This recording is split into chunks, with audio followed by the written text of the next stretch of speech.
Bonjour à tous, j'espère que vous allez bien. Alors aujourd'hui on va faire un petit récap de tous mes derniers achats, donc au courant du mois de mars et d'avril.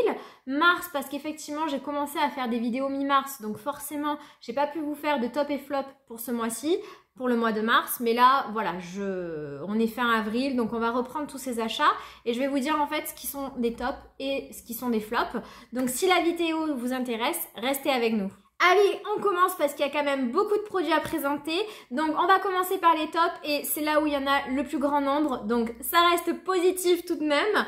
Donc le premier produit c'est le baume démaquillant d'Herborian que j'avais acheté pendant les journées Gold. Donc je l'ai quand même bien utilisé. Il est pas mal creusé. Il y a la petite spatule à l'intérieur. Donc j'ai beaucoup aimé ce baume. Il démaquille très bien, il pique pas les yeux, donc vraiment c'est très agréable. Donc moi je connaissais très bien l'huile démaquillante d'Herborian puisque c'est mon premier baume. Je vous avoue que jusqu'à présent je ne me démaquillais qu'à l'huile démaquillante et j'avais envie de tester le baume parce que c'est vrai que quand on voyage, même si ça ne m'arrive pas souvent, mais c'est quand même plus pratique parce que l'huile il faut faire bien attention de fermer son bouchon au risque d'en mettre partout dans sa trousse de toilette. Et j'ai beaucoup aimé, mais je trouve que c'est moins économique. Je sais pas vous, mais je trouve que on utilise quand même pas mal de produits. Et donc là, je vois, ça va faire un mois que j'ai le baume. Et il est quand même à moitié. Donc je pense qu'il va me durer encore tout le mois d'avril. Donc très certainement qu'il va falloir que je m'achète une nouvelle huile ou un nouveau baume pour le mois de mai. Et j'ai l'impression que mes huiles démaquillantes, finalement, elles duraient un petit peu plus longtemps. Alors peut-être que vraiment je me fais des films, mais c'est mon impression. Donc très bon produit, mais qui va se finir relativement vite, j'ai l'impression. Alors on continue avec les soins et comme vous le savez, je vous avais présenté dans mon haul d'avril ma commande de Green Keratin et donc j'avais pris l'huile de Kake et le collagène, bon, le contour des yeux gel au collagène donc de Green Keratin. Donc ça fait déjà 2-3 semaines que je les utilise et j'en suis pour l'instant ravie. Alors l'huile de Kake c'est pas une surprise, je connaissais ce produit, je l'adore. Franchement c'est le meilleur hydratant pour mon contour d'œil, je trouve que c'est mon sauveur des coups durs quand mon contour d'œil est sec et déshydraté. Pour moi il n'y a pas meilleur produit et Sonia Seller en vante toujours les mérites et elle est de bons conseils, vous le savez. Et le collagène eye contour, je vous avoue que j'avais jamais vu aucune revue ou personne en parler et je le trouve assez bien. Après c'est une texture gel donc certaines personnes diront que ça manque quand même d'hydratation, mais malgré tout je trouve que c'est un très bon produit donc je suis très satisfaite. Donc ravie, c'est un top. Alors les produits dont je ne vous parle pas, c'est parce que je ne les ai pas encore essayés ou pas encore assez essayés puisque j'avais également acheté chez Green Keratin un produit hydratant mais je ne l'ai pas encore utilisé donc peut-être dans une prochaine vidéo top mais pas pour le moment. Allez, on passe au make-up. Donc le produit qui me tombe sous la main, c'est le bronzer Too Faced, le Natural Chocolate. Donc je l'aime beaucoup au final. Lors de ma revue, j'étais assez mitigée tout simplement parce que je l'avais appliqué avec mon pinceau bronzer d'Otrera qui est très fluffy. Vous voyez, il est très, voilà, très fluffy. Et en fait, je trouvais qu'il n'avait pas du tout ou très peu de pigmentation, mais c'est parce qu'en fait ce pinceau ne prélevait pas assez de produit. Donc je l'ai réappliqué avec mon produit bronzer de BH Cosmetics qui est donc beaucoup plus épais en fait et qui prélève beaucoup mieux la matière et effectivement avec ce pinceau là il n'y a aucun problème, le produit s'applique hyper bien et il a une très bonne pigmentation et comme quoi les pinceaux vraiment c'est très important puisque en fonction du pinceau qu'on va utiliser on va pas avoir le même impact donc c'est très important et heureusement que je ne me suis pas contentée de l'utiliser avec mon pinceau Otrera parce que j'aurais toujours eu un côté un petit peu déçu par rapport à ce produit alors qu'en fait avec le pinceau BH ça se passe à merveille et j'aime beaucoup ce bronzer, il est très joli et finalement il a une excellente pigmentation donc voilà, très positif. Je suis ravie de ce bronzer. Alors ensuite, j'ai utilisé le fond de teint Accord Parfait de L'Oréal. Voilà, je vous en ai parlé dans ma revue Petit Prix et je vous avais dit que j'adorais ce fond de teint. Donc bien évidemment, mon avis est toujours le même. J'adore vraiment ce fond de teint. Il est vraiment très très agréable, totalement imperceptible sur la peau et il a une tenue qui est merveilleuse. Donc je vous le recommande vivement. Alors on ne les présente plus, les vinyles Ink de Maybelline, mais voilà, je suis obligée de vous en parler encore. Donc je l'ai testé ce mois-ci en teinte Pépi et honnêtement c'est une merveille. Ces rouges à lèvres sont extraordinaires. Une tenue qui est vraiment incroyable. Vous appliquez ça le matin, vous faites votre vie, ça ne bouge pas. Un effet vinyle très très joli qui va s'estomper au fur et à mesure de la journée, mais très joliment. Il y a plein de nouvelles teintes maintenant qui sont toutes plus jolies les unes que les autres. Il y en a une que j'ai repérée et que je veux absolument et qui fera partie d'une commande Amazon pour le mois de mai, c'est sûr. Donc on en parle très prochainement. En tout cas, ils sont vraiment géniaux, je vous les recommande. J'ai également testé ce mois-ci les rouges artistes de Make Up Forever en teinte 101. Donc ce rouge à lèvres, pareil, je vous ai dit que c'était une petite merveille et je suis toujours du même avis. J'adore la teinte de ce produit. Je ne sais pas si vous voyez, mais je l'ai déjà quand même bien utilisé. Il a une très très bonne tenue. Alors c'est pas une longue tenue, c'est pas comme le Vinyl Ink. Bien sûr que ça va venir s'estomper au fur et à mesure de la journée. Il suffit d'en réappliquer et franchement on peut en réappliquer facilement. Il est très joli. Ce produit est vraiment très très très bien. Texture mat, enfin c'est un effet mat mais avec une texture qui est quand même hyper crémeuse.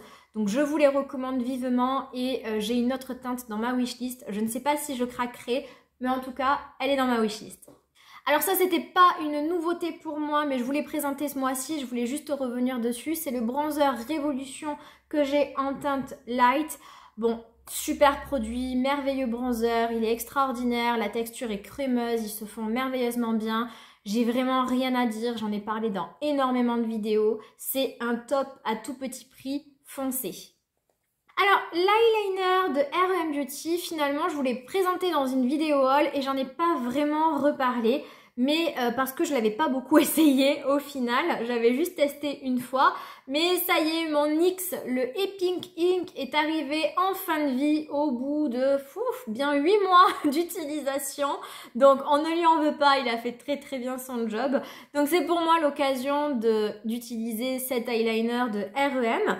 Donc je l'ai beaucoup plus utilisé ces derniers jours. Et écoutez, il est très bien, c'est encore celui que je porte aujourd'hui. La tenue est très très bonne, il est bien noir. La seule chose, et ce n'est pas du tout un défaut, c'est que la mine en fait est beaucoup plus courte que celle du E-Pink Ink. Donc sur le coup, ça me fait bizarre en fait parce que j'ai l'impression qu'effectivement il est un petit peu moins précis. C'est juste le temps de se réadapter, mais j'arrive quand même à un très très beau résultat. Mais c'est juste qu'au bout de 8 mois d'utilisation d'un seul et unique eyeliner, on est habitué à ce produit-là et de passer à un autre, ben forcément il faut un petit temps d'adaptation, mais il est très très bien. Alors ensuite, on avait donc la base de Make Up Forever, la Pore Minimizer Step 1 Primer. Écoutez, je l'ai utilisée beaucoup de fois ce mois-ci et j'ai vraiment beaucoup apprécié cette base. Elle s'applique très très bien, elle a un bon effet lissant, elle fait bien tenir le maquillage. Vraiment, j'en suis ravie, surtout que ma base Revlon, je pense que je ne la trouverai plus, donc c'est une très jolie alternative, pas à moindre coût, mais ça reste une très jolie alternative, donc je suis très contente d'avoir trouvé cette base et je serai totalement amenée à la racheter, je pense. J'ai également essayé le spray fixateur de Make Up Forever, le Mist and Fix. Alors le spray est très très bien, il fixe bien le maquillage, il mélange bien les textures, donc je n'ai rien à dire. Je trouve par contre que les gouttes mouillent beaucoup, elles sont très grosses, donc c'est vrai qu'au niveau du spray c'est pas mon préféré. Pour autant c'est un bon produit. Peut-être que j'aurais pu le mettre en blop, mi flop ni top, juste à cause de ça. Mais malgré tout, c'est un bon produit. Après, je sais pas finalement si je le rachèterai en full size parce que il y a d'autres sprays qui sont sortis qui me font envie, notamment celui de Too Faced ou celui de Milk, même s'il est très très cher. Donc peut-être que j'aime bien essayer les nouveautés. Donc je serais peut-être amenée à plutôt essayer l'un de ces 2 sprays dont je viens de vous parler. Donc à voir, mais sinon c'était un bon spray. Les chouchous de tous les temps, les blush Too Faced. Franchement, j'ai rien à dire sur ces produits, ils sont vraiment merveilleux, très très belle texture, ils viennent lisser, flouter les pores, les couleurs sont trop jolies. Moi j'en ai pris 2, j'ai pris la Hid in the Clouds et la Golden Hour, les 2 sont très très belles. Je regrette pas du tout d'avoir pris la Golden Hour qui était la 2e que j'ai achetée. J'avais longuement hésité parce que c'est une couleur, par contre ils sont durs à ouvrir hein. Parce que c'est une couleur, je vais faire attention parce qu'il est un peu cassé. C'était une couleur plus rose flashy. Alors je suis un peu déçue parce qu'évidemment je l'ai reçu un peu cassé, mais bon on va faire attention. C'est vraiment des très très jolies couleurs. Le Hid in the Cloud est vraiment très très beau, mais plus discret, plus passe-partout. En tout cas, c'est vraiment des pépites. Je sais pas si je serais amenée à en acheter d'autres. C'est vrai que j'aime bien essayer d'autres produits. Je suis pas du genre à acheter toutes les couleurs d'un même produit parce que j'aime quand même essayer les nouveautés. Je pense que j'ai pris les 2 teintes qui me faisaient le plus envie. Et il y a plein d'autres blushs que j'ai envie d'essayer, donc je pense que je m'arrêterai là, mais vraiment c'est des pépites. J'ai également essayé le blush R.E.M. Beauty, donc qui est en stick et qui est crème. Vraiment super produit, j'ai beaucoup aimé aussi. Il s'applique bien, il faut faire attention parce que la texture est un peu plus sèche, donc il a un petit peu du mal à s'étaler, mais en soi c'est pas du tout un problème, il faut juste faire plus attention. Mais sinon il s'applique quand même super bien, il tient très très bien, c'est un super blush, je vous le recommande également. Alors j'ai également essayé le contouring de Milk en teinte Toasted. Je vous ai pas dit la teinte que j'avais du R.E.M. Moi j'ai pris le Callback qui est très joli. Par rapport au bronzer de Milk, écoutez, lui aussi, il fait très très bien son boulot. J'aime beaucoup la teinte, il s'applique bien, il s'applique bien, il s'estompe bien, on fait pas de taches, il déplace pas la matière. C'est vraiment un très très bon produit contouring, je vous le recommande également. Je finis les tops avec l'anti-cerne de NYX, le Bar With Me Concealer Sérum que j'ai continué à utiliser après avoir fait ma vidéo spéciale petit prix. Et c'est un très très bon anti-cerne, il est hydratant et je trouve que pour mon contour d'œil il va très très bien. Il est d'une couvrance moyenne, il file pas dans les ridules et surtout il n'assèche pas mon contour d'œil. Il tient bien au fur et à mesure de la journée. C'est un très très bon concealer, il fera pas partie je pense de mes top concealers, mais en tout cas il est très bien, je n'ai rien à lui redire. Alors maintenant on va passer au mi-flop, mi-top, je n'en ai que 2. Alors, j'ai le blush de Sephora en teinte Heated. Alors, je sais que dans ma vidéo petit prix, je vous avais dit que j'adorais ce produit. Et c'est vrai que c'est un très joli blush parce que effectivement, il a une très très bonne pigmentation. J'adore la teinte. Vraiment, il s'applique très très facilement. Mais je vous avais dit qu'effectivement, il y avait des paillettes et que ça ne me gênait nullement. Alors, ça gêne nullement quand on est à l'intérieur avec la lumière artificielle. Mais c'est vrai que quand finalement on est en plein soleil, la semaine dernière, il faisait très très beau chez moi. Oui, on voit quand même bien les paillettes. Des paillettes qui sont dorées. Alors, je sais pas si là, on va voir... Si je mets de la lumière, non, je pense qu'on va pas voir malheureusement. Mais il y a quand même des paillettes dorées qui sont pas non plus énormes, mais qui se voient. Vous savez, c'est la même histoire que le concealer de Charlotte Tilbury. Hein. Il y en a certaines qui vont dire oui, il y a des paillettes, mais ça ne se voit pas, c'est joli. Et puis d'autres qui vont faire une fixette sur ça et qui ne vont voir que ça. Moi, ça me dérange pas plus que ça. C'est pour ça que c'est pas un flop. Mais je peux pas nier que ça se voit. Et que si elles n'avaient pas été présentes, ça aurait été mieux. Mais elles y sont. Et Pour autant, je l'aime quand même et je vais le mettre. Mais oui, effectivement, les paillettes se voient à la lumière du soleil. Voilà, donc il faut le savoir. On aime ou on n'aime pas, en tout cas, c'est à savoir quand on passe à l'acte, quand on achète ces produits. Un autre produit mi-flop, mi-top, c'est le bronzer poudre de Make Up Forever. Alors attention, je ne dis pas que c'est un mauvais produit. Je dis juste que c'est pas forcément le produit qui répond à mes attentes. C'était la première fois que j'ai acheté un fond de teint poudre. Je ne l'avais jamais fait. Et j'étais pas vraiment sûre de moi d'aimer cette texture, ce genre de fond de teint. Bon, ça c'est confirmé, je reste team fond de teint crème, voilà, il n'y a rien à faire. Cependant, je peux pas nier que les fois où je l'ai appliqué vraiment en tant que fond de teint, je l'ai trouvé très très joli. Moi, j'avais surtout peur qu'il fasse un effet poudre, un effet trop poudré. Et non, pas du tout. Ils se font bien à la peau. Il lisse en plus les pores et il est très très joli. Seulement pour moi, ça manque de couvrance. Ça laisse percevoir les quelques imperfections que je pourrais avoir. Et pour moi, ça unifie pas assez bien mon teint. Donc c'est pour ça qu'en fait, il répond pas totalement à mes attentes.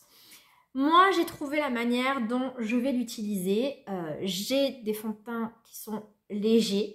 Et c'est parfait en poudre de finition. Ça vient apporter une couvrance supplémentaire en plus en venant apporter cet aspect lisse. Et pour moi, c'est ainsi que j'utiliserai, je pense, ce fond de teint.